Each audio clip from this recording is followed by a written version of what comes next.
La ciudad se despereza, como si fuera un gigantesco animal cuyo cuerpo va despertando por partes. Las calles bostezan, aún vacías. Todavía la metrópolis parece un desierto. Sin embargo, no todos los personajes de la ciudad están ocultos detrás de los muros. Es el momento en que reinan seres que durante el día se perderán entre la multitud. Son los homeless, y en algunos países lingeras, crotos o mendigos, que ganan la ciudad aún dormida con sus ropas harapientas y sus historias misteriosas. Pesadilla de los niños a lo largo de decenas de generaciones encarnando al hombre de la bolsa. Inspiradores de los más intensos sentimientos de rechazo y desconfianza. Son incluso protagonistas de extrañas historias que se cuentan de boca en boca, pero que nadie jamás se atrevió a confirmar.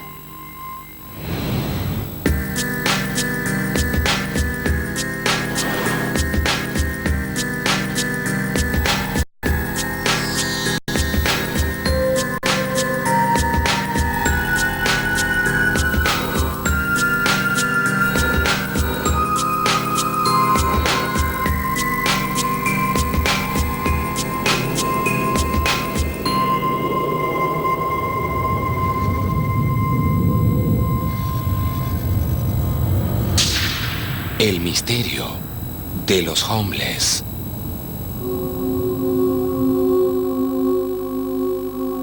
No hay ciudad en el mundo que no tenga su homeless, sus personajes que viven y duermen en la calle. La existencia de estos personajes es similar a la de un caracol, siempre con su vivienda a cuestas. Las ciudades conviven con ellos con cierta indiferencia y podría decirse que ellos también miran con indiferencia a sus conciudadanos. A veces me he preguntado si no es en su vagabundeo lento, en su letargo, en ese vivir sin urgencias ni certezas donde reside la verdadera libertad del hombre. Dormir bajo las estrellas, sentir la lluvia, compartir con los animales y las plantas la furia del sol en verano y la impiedad de la helada en invierno, aún a costa de los riesgos de vivir en la intemperie.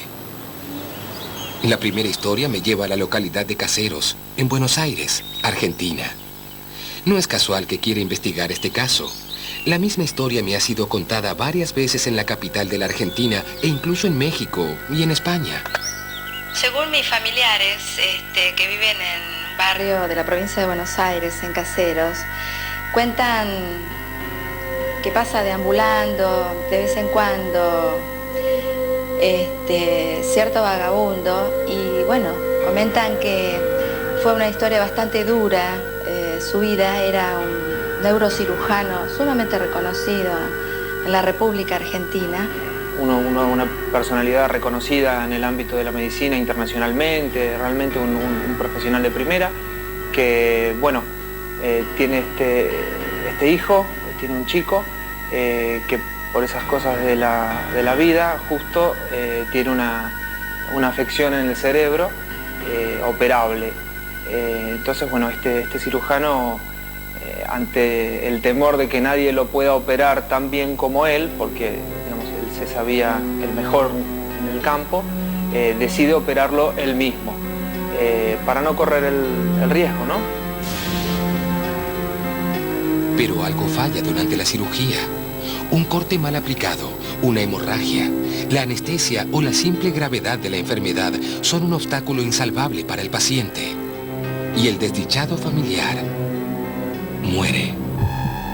Cuentan que primero, en su locura, en su depresión, comenzó a alejarse de sus familiares. Fracasa en su matrimonio y empieza a alejarse de las personas que lo quieren hasta quedar totalmente solo y bueno, después obviamente deja de operar. Su gran depresión y sus angustias lo llevaron al mundo de vagabundear. Se lo puede ver incluso hoy caminando por la calle, muy desalineado, con la barba larga. Y que va con un carrito recogiendo revistas de niños, todas infantiles, y juguete que encuentra lo recoge. Un poco en su locura y en su depresión, intenta recuperar la vida de su hijo que se le murió en sus propias manos.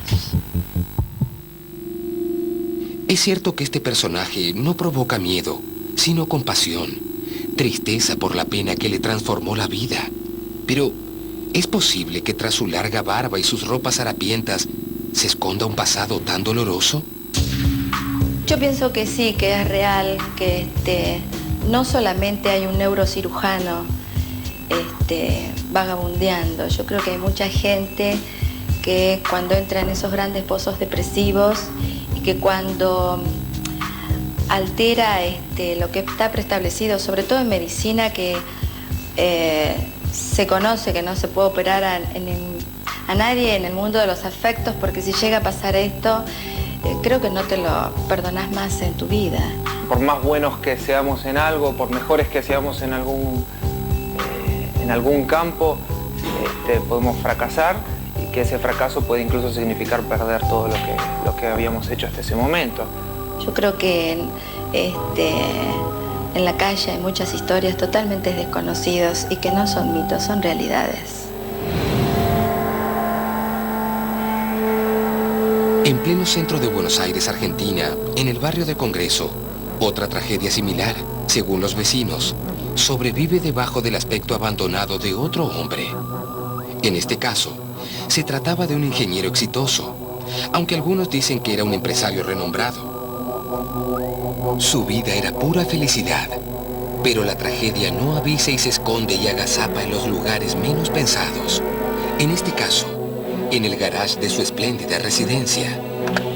Me contaron una historia acerca de un ingeniero que vivía en el barrio de Congreso, en Buenos Aires.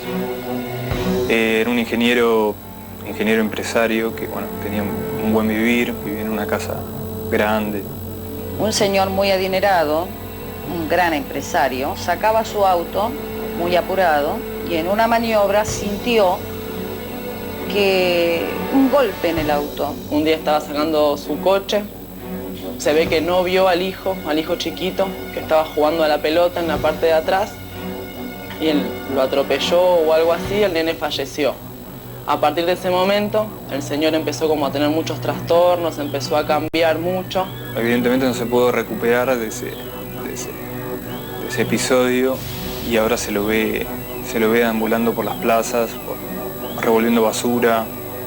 La señora que me relata el hecho dice haber estado en una plaza de Buenos Aires donde encuentra a un señor maloliente, sucio, registrando tarros de basura.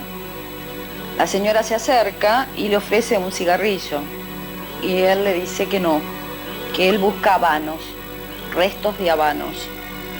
La señora le pregunta por qué.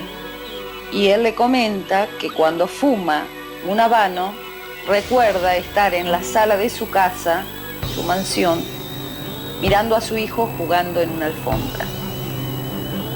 Esta señora comienza a hablar con él y se da cuenta de que es la persona que había atropellado a su hijo. Ese es el relato que yo tengo. Estas historias, pienso, no parecen sobrenaturales ni imposibles. Sin embargo, me inquieta saber por qué se cuentan tantas veces. ¿Por qué las dan como ciertas personas de lugares muy distantes unos de otros y atribuyen la revelación a un conocido de un conocido? Si no fueran historias reales, ¿qué significarían? Pero la intrincada red que forman las comunicaciones de boca en boca me tiene reservadas más sorpresas sobre los homeless.